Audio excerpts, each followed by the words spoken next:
Hello, my name is John. Welcome to my NEStalgiaholic show. This episode I'll be reviewing Zaxxon, the board game. This came out in 1983 by Milton Bradley based on the classic Sega arcade game Zaxxon.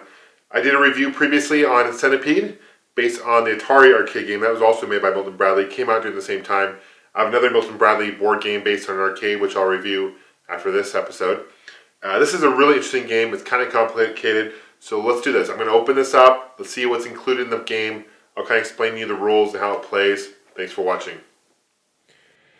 Here it is. This is Zaxxon. This came out in 1983 by Milton Bradley, as I mentioned before. I love the artwork. It matches the arcade game fairly well, at least the promotional material that they did. Graphics didn't look nearly as cool as this.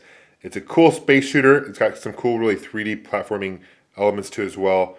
Came out by Sega in 1982. I believe they teamed up with Gremlin as well.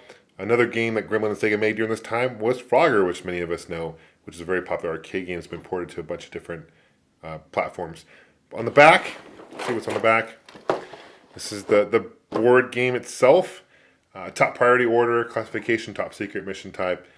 They do a fairly good job of or at least they try to get some of the elements into the arcade and kind of bring it to a board game. It'd be kind of hard because obviously when they design the arcade game, they don't really anticipate turning into a board game. But I think Milton Bradley did overall a pretty good job with this. Let's open it up and see what's inside. Of course, we have the board itself. And unlike Centipede, where you can play the board, upside down or right side up, doesn't matter. This one obviously has a very distinct bottom and top. So you have your two players. Each player will go here, starts here, and the object is basically the object of the game is to destroy the Zaxxon, which I'll explain to you how that works in a second. Close this up. Got an instruction manual, which is very important to have at old school games like this because they're fairly complicated to kind of understand how to play. They're not as simple as some other board games to understand. Open up and we've got a spin wheel here, which has a very important role in the game. There's some walls. There's 4 walls. There's 2 big long walls and there's 2 smaller shorter walls. These are fuel tanks, which I'll explain how those work in a second.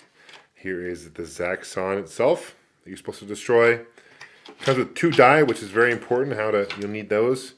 And these are what the players actually look like. They come in red or blue, and they actually adjust. You can go high or low, just like the arcade game. And that plays an important role in the game as well. So it depends on if you're high or if you're lower shooting and then what you're targeting, etc. so forth. Okay, the board game is all set up and all the pieces are in place. Let me explain to you guys real quick what each zone does. This is considered a gun turret, and anything within this turquoise or light blue area here is considered the gun turret zone. This piece here is considered a missile silo, and anything within this red or orange area right here is considered a missile silo zone. So you got a missile silo zone here and here. These are gun turret zones right here and here. You got smaller ones in the middle here. All this section right here is considered an outer fortress. Anything beyond this small wall here. So outer fortress. Anything in the middle of the board is considered inner fortress. So the object is to move, destroy these enemies without being killed. You have to target. The goal is also to target your fuel and also ultimately destroy the Zaxxon. To start the game, each player rolls a die. The player with the lowest number actually goes first. So it's not the highest goes first, it's the lowest goes first. Before each turn, the player whose turn it is has to spin this wheel here. And depending on where it lands, the red here is considered a missile zone, as I explained before. So if your player, say I have a player here, and my opponent spins the missile zone, that means if there's a missile silo here, I actually get destroyed and have to start over again. Okay, it doesn't go off the board. Ultimately, it just starts over again from scratch. So the goal is obviously you want to target each of these and get them off the board. If it lands in the turquoise here, and I say my opponent is in an area, say I'm over here, my opponent's here, and I spin it and it lands on turquoise, that means if there's a gun turret sitting here still, the same kind of thing's going to happen. He's going to get destroyed, he's going to start over. You roll a die to move, then once you do that, white is neutral, so if you land on a white, nothing happens. You roll a die, say you roll 1, you can actually move any which way, diagonally, straight, left, right, whatnot. And you can also, during your move, you can not only move forward, left, right, or backwards if you decide to do that. You can also, as I was kind of explaining before, you can actually move high or you can actually move low, depending on what you want to do. You can only target your enemies when you're on the lower level, so it's best to stay low for your enemies. You can also fire during moves. So say I'm in here and I roll a 2.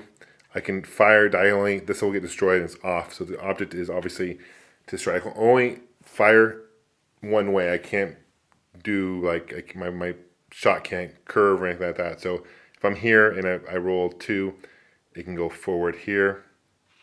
But if it is a 1, that's not. Okay, so say this guy's destroyed, that's good, and he's off the board for good. Now when flying over the wall, I have to see how there's a little small space here? In order to fly over it, I have to be positioned correctly. So I have to be positioned here and move in the right area, and I have to be on the higher level to do so. And I have to move more spaces so if I only roll 2, I have to move actually 3 because I have to go over it. I can't land right on the wall, if that makes sense. Another objective that's really important is to destroy the fuel. So before you even go over this wall, it's important to target these fuel here, canisters, and once you destroy, you destroy the fuel the same way you destroy your enemies. You have to roll die, and you can use your turns, your number of turns to shoot this fuel. Once you do that, the fuel automatically moves in the center of the pit board here. The object ultimately is to get both your fuel here, and then once you're moving around, you got to destroy them again and get them off the field, get them off the board. Same kind of things here. If you're landing here, see how this has underneath thing. I have to actually fly. I have to go on the lower level to be able to fly underneath this particular piece. This one's actually different. You can see how it's high. So this particular character would actually fly on a higher level to fly over. This is considered a dogfight area. So say both opponents are here. We have like multiple ships here. You can attack your opponent the same way you attack your enemy. So if you roll a 5 and say I can hit, what they're going to say, I hit him, they're going to start, well, there's a reset piece right here. So they're going to start on the reset. They don't start at the very beginning. They start on the reset piece. And you can only dogfight battle in this orange area right here. You see these, right? There's 4 pieces right here. If you look closely, it says radar. Radar, you can get past, but radar, in order to get past, you got to roll with your opponent, and you have to roll a higher number than your opponent in order to pass, if that makes sense. Same kind of thing, this is a missile silo area. This is a gun turret area. You can destroy these, which is probably recommended once these are off. And then once you get in this area, you have to destroy both fuel canisters to pass. This gun turret and this missile silo are indestructible. You cannot destroy these two. These are always going to be there. See, that's because there's purple triangles there. That's what that indicates. This area right here is a battle zone in the middle, and this is known as the Zaxxon area. Once you pass the radar zone right here, that activates the Zaxxon. The Zaxxon actually can move as well, and so every time you spin, if you spin it here and it lands on a Z, that means the Zaxxon moves as many times as you roll the die. So if you roll a 5, the Zaxxon moves 5 too. You can only move the Zaxxon this way. You move this way. You can also have them point this way or this way, but you can't move you can't flip it around or anything like that. And he has to remain always shooting forward. Same kind of way, rules apply. He can actually shoot 2 spaces. So when he fires 2 spaces above. So if the Zaxxon is here, and say I am positioned right here, and he fires at me, I die. I have to go start at the reset area. So ultimate goal of the game is to start here, have both of your ships hit the Zaxxon once. Once you fire and hit the Zaxxon, you use the same way as you destroy enemy, and you hit both fuel barrels. That's done. The game is over. So it sounds a little bit complicated, but it actually sounds kind of a lot of fun too. I've actually played this a couple times as well, though. It's actually pretty fun. So anyway, thank you for watching, and I'll see you soon. Take care.